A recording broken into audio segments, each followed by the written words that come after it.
So what do you do for a coffee in the morning? I have tea. Wilcox coffee parts, ladies and gentlemen. That's right. Wouldn't touch the filthy stuff. I'll pop in here, have a coffee to see you guys. More for the chat, you know. Okay. Yeah, I'm more here for your... How can you ask Leon what he does for a coffee in the morning? Surely you see him every Thursday morning. But only on a Thursday when he comes in here. And there's this big coffee machine because, as you may or may not know, Leon hopes to have a cafe running one day. I've seen the beast. So you're on the lookout for a coffee. You're on the lookout for a coffee machine. I am. A decent one, yeah. So what do you want to spend? Not a lot. But, just something decent, maybe a few thousand, yeah. Because they go up to, I've heard, 10, 15 grand. That's 20, home machines. 20, people have them in their houses that are 15, 20,000 just inside the house, in the kitchen. So I think James Hoffman just spent something like 25,000 euros on a vintage restored coffee machine.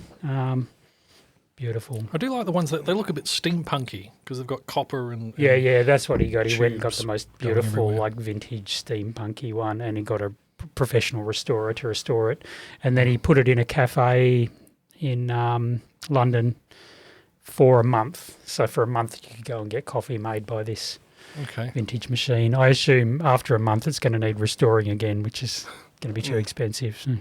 Probably run 24/7. Yeah. Well, they keep a lot of those machines going for years, There's a Dutch company that do them, restore all the old machines. Oh, that's interesting because that's where I get most of my spare parts from for my vintage machine. Dutch enthusiasts. So a lot of the big old the big grinders that they use when they roast. The roasting machines are all from Holland. Must be a good place to get custom engineering done. The Europe, because that's where it seems stuff that's hard to get done anywhere else. They can do it in Europe. Yeah, for a price. So correct me if I'm wrong, but obviously the machines have somewhat importance, but I thought that the bigger emphasis is on the freshness of the roasting. So if you can roast it and then drink it, not roast it and then package it and then send it roast off around it the world. and then age the roast. So that sounds like a marketing thing. No, but at least 7 days is kind of the standard. So you'll see at a coffee roasters, like Southern Roasting in Manjimup, they'll roast the coffee and then... Won't use it until 7 days? Yeah, they'll have a process where they'll have like a rotation where they make sure it's, they're not wanting to use freshly roasted beans. It's got to outgas a little. I heard that was really good to have it. The fresher the better. Yeah, fresh just means not more than 4 weeks old. Okay. Yeah. And you'd freeze it as well to keep it. So when you buy the beans, you chuck them in the freezer. Yeah, some do. I do. And that keeps them going for months, what have you. I've heard you keep it in the fridge, at least. What's with the hole in the bag when you buy beans and there's for outgassing? A one-way... Yeah. Outgassing. Yeah. I think it's carbon dioxide they release. Otherwise the bag would swell up. Yeah. So it's a one-way valve. Yeah. Okay. There you go. I wonder if civet coffee outgasses more than normal coffee. Civet coffee, very frowned upon these days, civet coffee. Is it? Yeah, because this is the Indonesian. It's not wild. Yeah, luwak. Coffee luwak. Yeah. It's very expensive. It's Javanese, isn't it? Ridiculous. Oh, there's elephant coffee is also big these days. Lao. Blue Mountain, is Vietnam. that Jamaican coffee? Blue Mountain's meant to be quite and there's expensive. Different grades of Blue Mountain, but the proper grades of Blue Mountain, you're looking at $250 a kilo. I thought that was an Australian one. No. Because the Blue Mountains are in Australia. But there might be non-genuine forms of Blue Mountain. Maybe, maybe there's a standard grown above a certain altitude or something within certain latitudes. But, yeah, the genuine stuff has to be in Jamaica, I believe. Yeah, I think so. At a certain height on the mountain and above. Right, so it's not from the Blue Mountains in Australia. No. Still, they should. Does Australia grow coffee? I know we grow tea. Yeah, bits. We grow a little bit of Robusta. I don't know if anyone's growing Arabica coffee in Australia, but You can get Robusta up in northern New South Wales. Okay. Not much grown over here, that's for sure, and it's not particularly well regarded. But some of the fresh Robustas I had over there were okay. In Mullumbimby, around there, they were growing it. Right.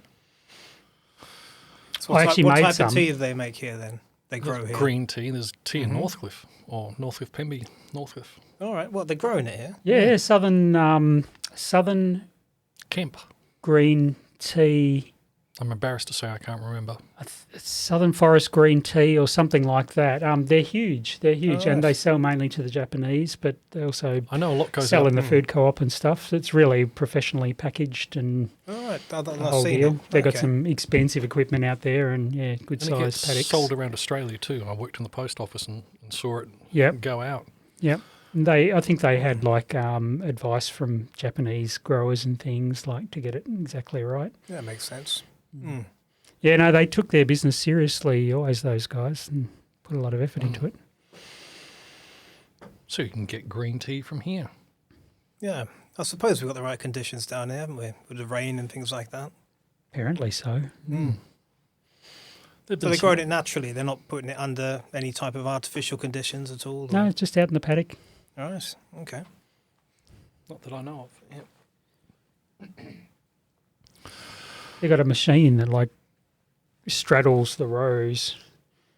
That I don't know if that's for pruning or harvesting, but it's got like a wheel on each side, straddles the whole Right. plant. I think the Drive harvesting down is the the road. pruning.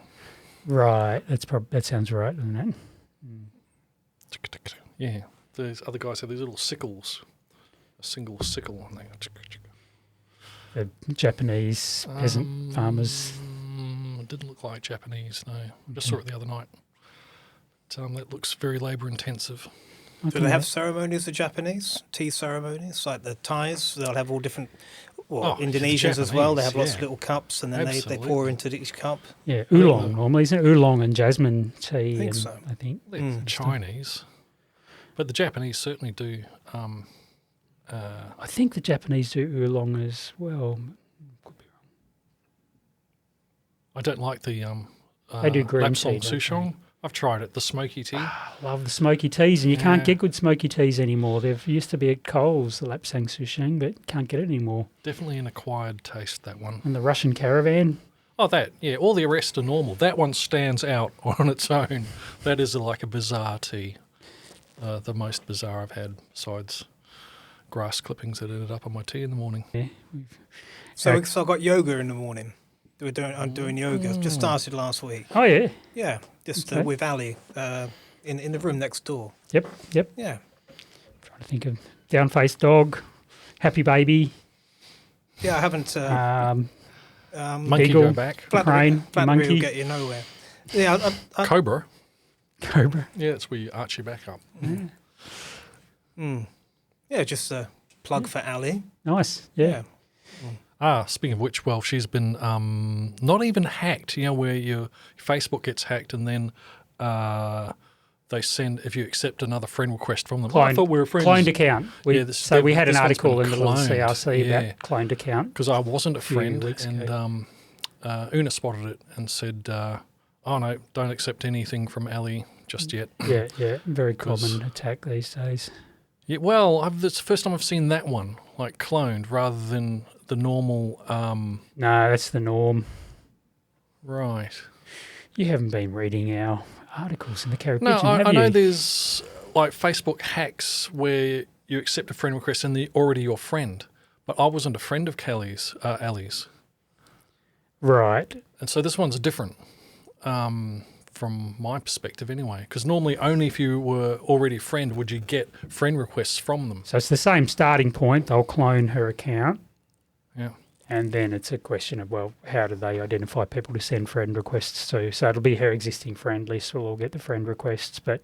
They're probably their offspring. But I'm not her yes. friend. Yeah, there must have been some other There'll be links. additional thing that they did. Northcliffe's such a small town. Yeah. Well, possibly if one of those people accepts that friend request, then they can get into their friend list and then send friend requests to all of those people as well. Right. Hopefully one day we'll evolve away from social media. Hopefully one day everyone will have a good moral compass and stop doing. So what, the metaverse? Or just social media in general, just the whole appeal to it, you know. But we evolved to it, so where are we evolving away from it to? In terms of mindfulness, getting away, clearing the mind, you know, things like social media and things like that, they sort of detract from that type of sort of relaxed state. Yeah, there's no doubt about that. Got millions of thoughts going Very through your head. true. But people want it. Or you could be sitting down thinking about, or just relaxing, meditating or something like that, and then the phone will ring. Not ring, you get a beep, alert, and someone's posted a meal that they've just eaten or something, you know? It seems more likely we'll go to maximum distraction rather than be rolling back to the... Where will that lead us to then in 50 years? The attention span. Good question. It'll be microseconds on what a movie. And vocabulary, you know? Everything's being abbreviated. Lol. You know? I often wondered why abbreviation is such a long word. But it's all being shortened, and WTF. what's going to happen? What's going to happen to the English language? Some of us will still speak it, and the rest. How do you hire someone who's kind of like, you know, sort of kind of like can barely get a whole sentence out? I think we're probably just going backwards, I think, at the moment. Some bits are going forward, some bits are going backwards. It's a double-edged sword. There's some very good aspects of social media that you know, keeps you connected with your friends and family while they're overseas or in lockdown. And there's of course there's others where it is a terrible curse. If I was a housebound 70-year-old, I wouldn't be complaining about social media. That'd be awesome. Can badger all your relatives all day long. Oh, fair enough. You can enjoy your social media. I try to stay away from it. To your right-wing ranting. Well, that's what's interesting about Joe Rogan's long-form podcasts, I'm finding. So you've got internet, I suppose, and visual stimulation, but it's not this quarter of a second, half-second flashes of video. And now the reels on Facebook, now you've got short reels, and they're 30 seconds long. It's getting shorter and shorter. It's tending towards shorter and shorter attention spans. TikTok's pushing them all into that. Joe's long-form podcasts, where they're 2 hours, 3 hours. Yeah, see, I call that slow television. And they're fascinating, a lot of them. When you get interesting people on, you learn a lot. Nola's getting annoyed at me at the moment because I tend to be listening to the long-form podcast. It's people shouting at each other for hours. It kind of gets grating, but you get invested in, you know, their arguments with each other. Okay. I'll move on to something else soon. Right. I realise the question we should be asking everyone we get in here. What's your message for Northcliffe, Leon? My message? Why Northcliffe? Why do I like it? No, there's two questions. That's two. So what was the first question? What's your message for Northcliffe? I'd have to think about that. What was the second question? Well, why did you come to Northcliffe? To get away, get into the countryside, things like that. More of a sense of community. Do you like it in Northcliffe? Yeah, I love it here. Yeah. I've lived all over the world, and this is somewhere I'll probably stay here now. So yeah. Okay. Just give us a brief idea of where you've lived before. Yeah, I've spent a lot of time in Europe, in Prague and Krakow and places like that. Holland, Spain, Portugal. Yeah. I spent a couple of years in Indonesia and California for a while, Hong Kong, probably 30 odd countries. And how long have you been in Northcliffe now? About 3 years. 30 countries. Good. Yep. That's 29 more countries than I've been to. Oh, right. Really? Haven't you been outside? What about Rottnest? Sandy Island? I've been in a very, very good, thorough exploration of Australia, for sure. Including giant snails, right? Yep. Including giant snails, including living in a couple of states and 4 states.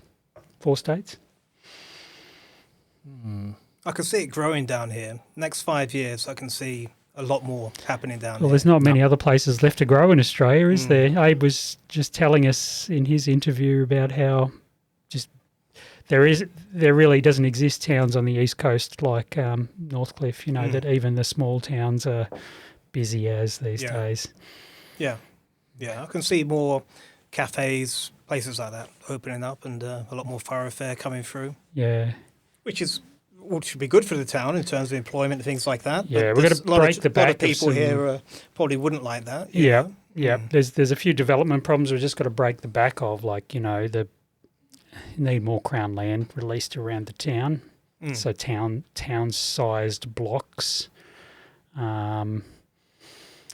There's issues with water and sewerage that's basically stopped the council from pretty much further development because they're pretty much drainage, unsolved issues. I mean, more from a tourist point of view, people coming through thoroughfare, people stopping. Sure, but then you need more permanent population because towns that are too dominated by tourists, that's not good. It's not good for the businesses. It's not good for the. But on the other hand, you don't want to go overboard and have Venice and have issues happening from too many people in the town.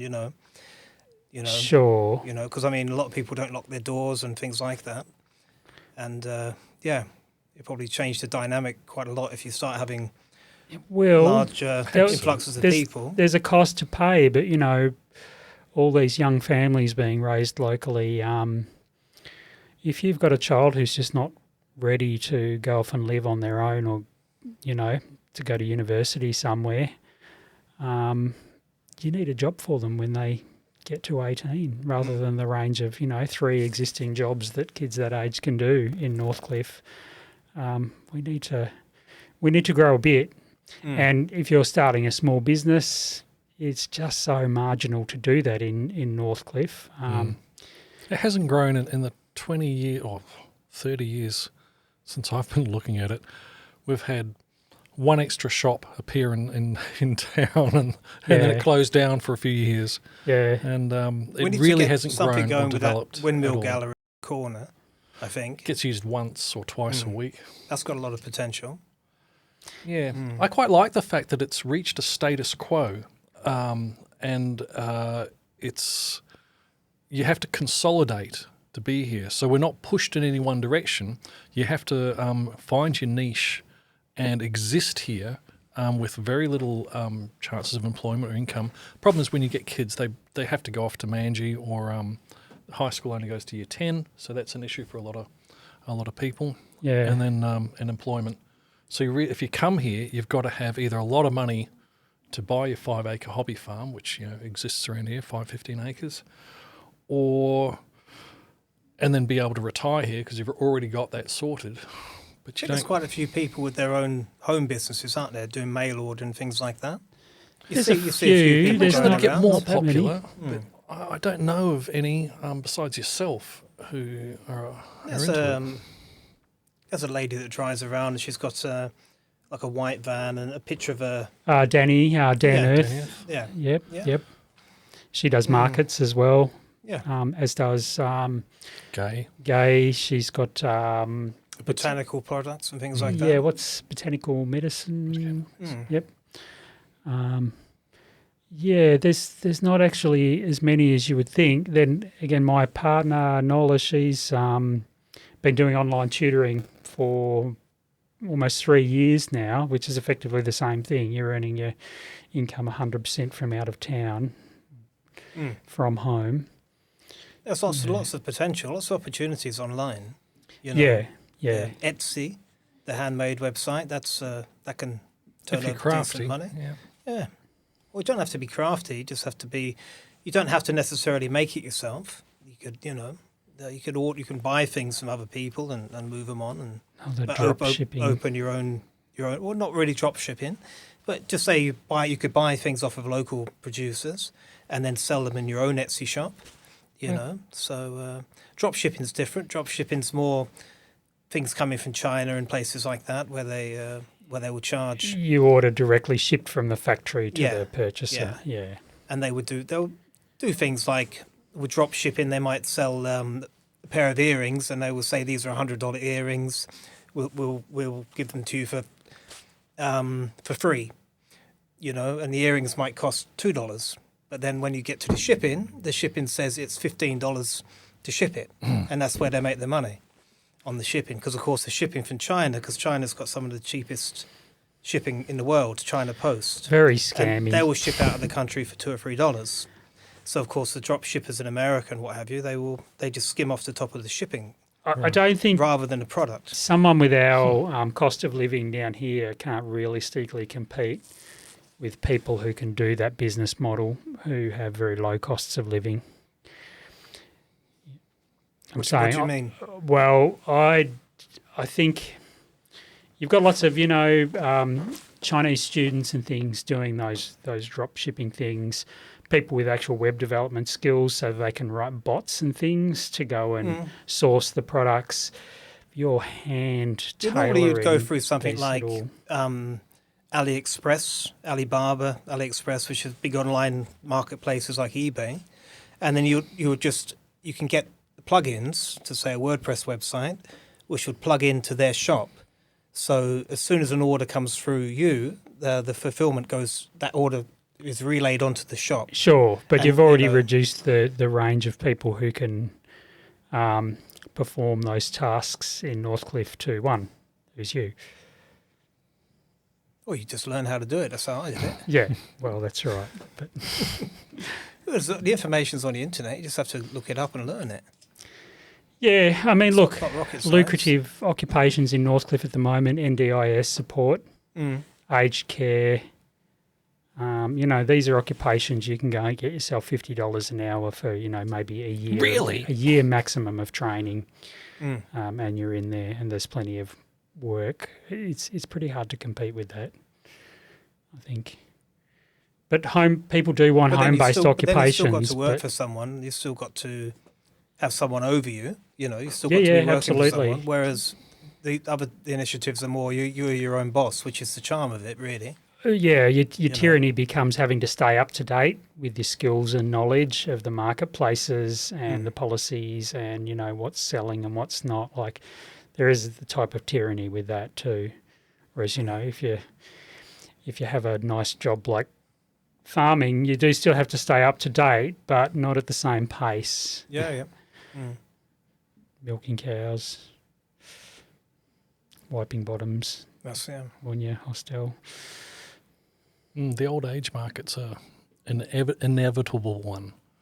Yeah, that and NDIS are just going to be just dominant employers in a town like ours in the next every town in Australia, years. a lot of towns. So that's a government initiative then, in the world. NDIS is a government initiative, yes, but it operates through lots of private purchasing type arrangements. Oh, right. Yeah, so you wouldn't be employed by the government. You'd most likely be employed as a contractor. Yeah. Or by some, Baptist Community Care or, one of those big places. A lot of them are private contractors, a lot of the NDIS workers. Yeah. So, which brings us back to Leon.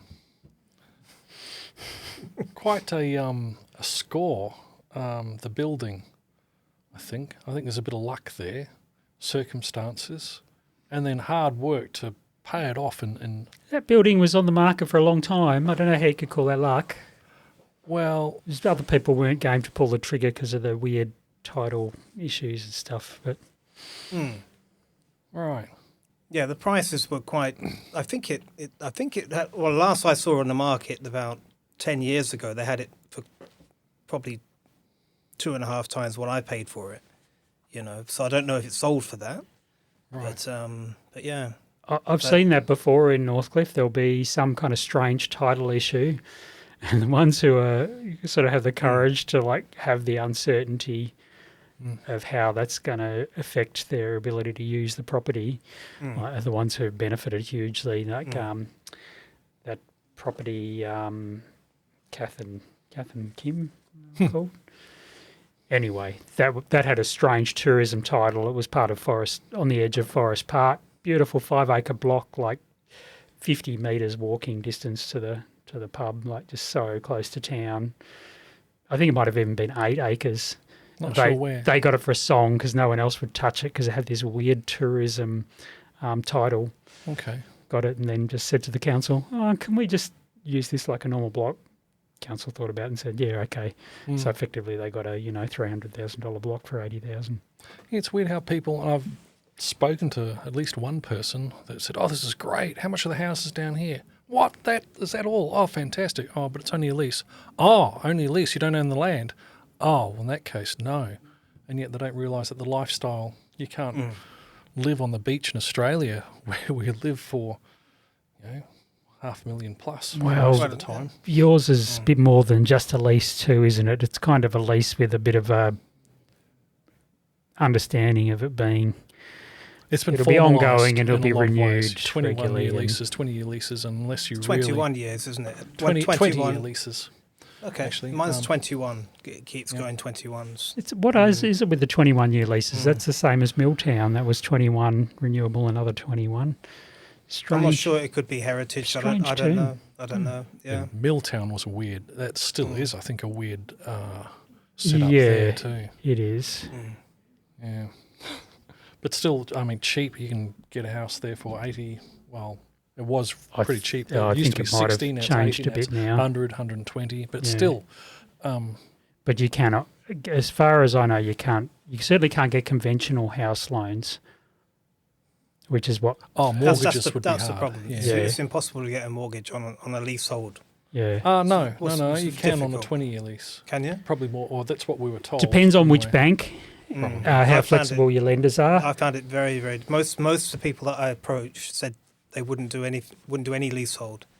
So I had to come up with the cash. Yeah. One of the reasons multiple occupancies failed as a solution to the housing the living crisis, I guess, of their era, sort of back in the 70s and 80s. They were like, we'll get a multiple occupancy, or my friends can move here. We'll draw up some contracts, or whatever we need to do. Was because basically people who have issues with the cost of housing need bank loans.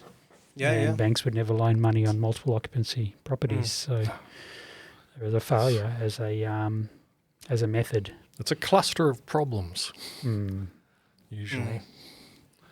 Yeah.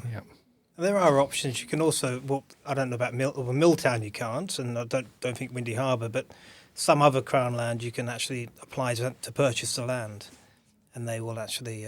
consider it. Yeah, so... Not Windy Harbour. Many people have tried to formalise it and say, let's make some freehold here. But fortunately, I think, in my opinion, that's not been the case. That's why we don't have McDonald's down there. And it would all just be bought by the super rich very quickly if that were the case. Well, they're putting up 3-storey places. Is it 3-storey places there? Or? There's one 3-storey place there. Yeah. It's That'll change it. Actually sold. I don't know how it sold because it wasn't finished, and technically you're not allowed to do that. So I don't know what happened there. Seemed a bit strange, that. But I think it's a wonderful. The fact that it's leasehold and makes it. People go down there and they say, "Well, this is nice. What a nice place." And they don't realize there's no fences. That's one of the bylaws there. No fences, and it takes you a while before you realise, there's no fences. So you think you probably couldn't have that with the freehold? No, people would put up fences straight away. Of course they would. You wouldn't be able to have like a local bylaw or whatever against fences with freehold. They'd be able to appeal to administrative appeals or something. You can do what you want when you've got your, basically. Right. It's very hard to stop people. So, keeping a dog, and you have to have your dog in control every time. It has to be on a lead. So there's the law. One of the bylaws is that you can't restrict access through the leases. So technically, you're allowed to walk through, someone's backyard, and on your way. Luckily, most Australians don't own shotguns, and you can get away with that. No, but we have spear guns. Get away from my window. So I like Windy Harbour and Northcliffe, and the fact that they haven't changed much. And I'm not looking forward to a whole lot of big development. It's inevitable. It's going to come. But I love the fact that you can not lock your house at night, keys in the car, and usually that's fine. There's a very low crime rate here. And of course, it's very attractive to when people do look around, they see the prices in Northcliffe, they think, oh, well, it won't be long. For many years, it was $1,000 an acre. You get 100 acres for 100,000. It's not like that now, but it's still less, I believe, than most other places because you're so far away from major, super cities like Manjimup. The only cheaper place I know of is Quinninup. Yeah, Quinninup. Yeah. We were talking about fire the other day. But even that must have come a long way. Now I believe you can swim in the lake, or maybe you can't. But they're changing some of the things that have made Quinninup a bit of an annoying place. Yeah, it's still. We were just wondering about the fire risk there. Yeah, that would be concerning. Higher than Northcliffe, you think? Higher? There's FZ and then there's concrete bunker. That's what you'd want. What about Pemberton? Probably not as bad. No, Quinninup is particular. Someplace in Pemberton, how would you compare up the Pemberton hill, and Northcliffe? In what terms? Fire risk hazards. If you're talking about the centre of the town, like lower of the town might be here and there. Yeah, it might be not too bad. Pemberton would be worse because if a fire caught hold down the bottom and went up the hill from house to house, because there's not. I've always thought, Pemberton looks more concerning than Northcliffe in some ways. Yeah, we're more flat here. But the edges, of course, will all be burnt off. Your house, that'll go, you're just metres away from that bush.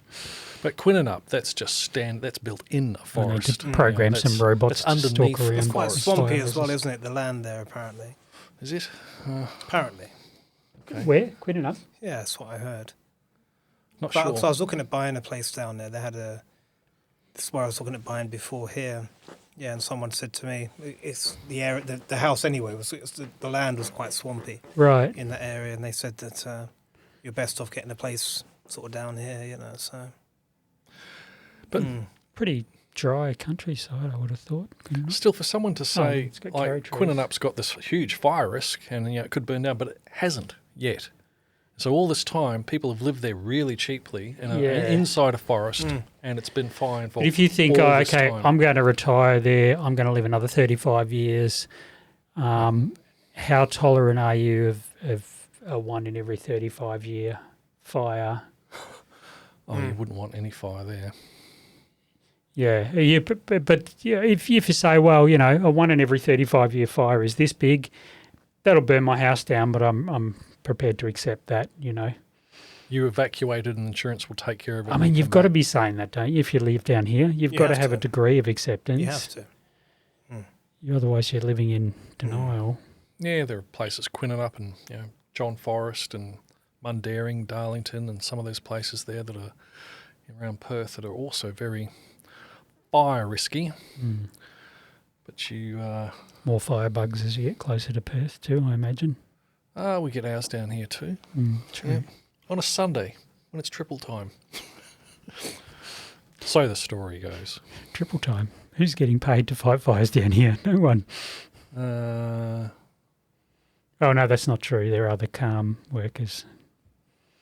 Oh, that was just I'd edit that out. No, it stays.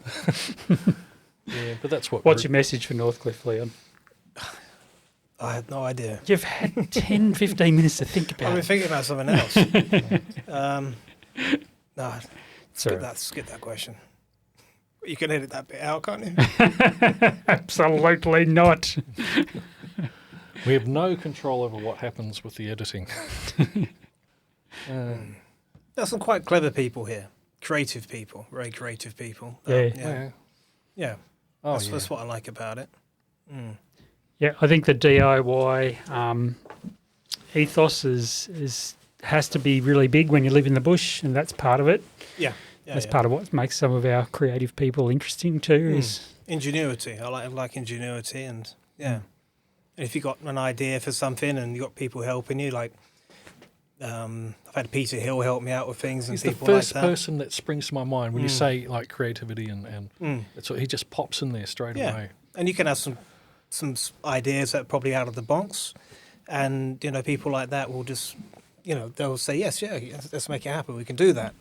Whereas a lot of other people, other builders and people like that, are a bit sort of a bit more reluctant, So I think builders have to really keep a tight eye on their margins too.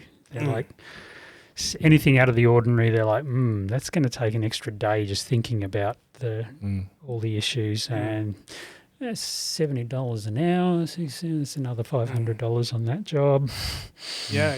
So they're kind of trying to steer you clear too of those decisions that are going to take them some time to work out how to do it. Murray's like that. Yeah. Exactly like that. And I guess a good builder should be like that, unless you've got you've got unlimited purse strings, then that's what you want from your builder. Yeah. It's $1,000 a foot if you want to move a wall. Charges. It warns us. So I would have thought it'd be the same price to move a wall 1 foot than 2 foot. it depends. It just depends. But yeah, if Anne suggests, how about this? And you say, well, we could do that, but it'll cost you this. And sometimes it's, no, I'm not doing that. No, it's just, no, it'll do my head and can't, shan't, won't. But he's very good, and I wouldn't have it done by anyone else. How close are you to lockup? We got lockup. We got it. Oh. Finally got. We don't have to take our tools and put them in the car each day and take them away. Oh, good.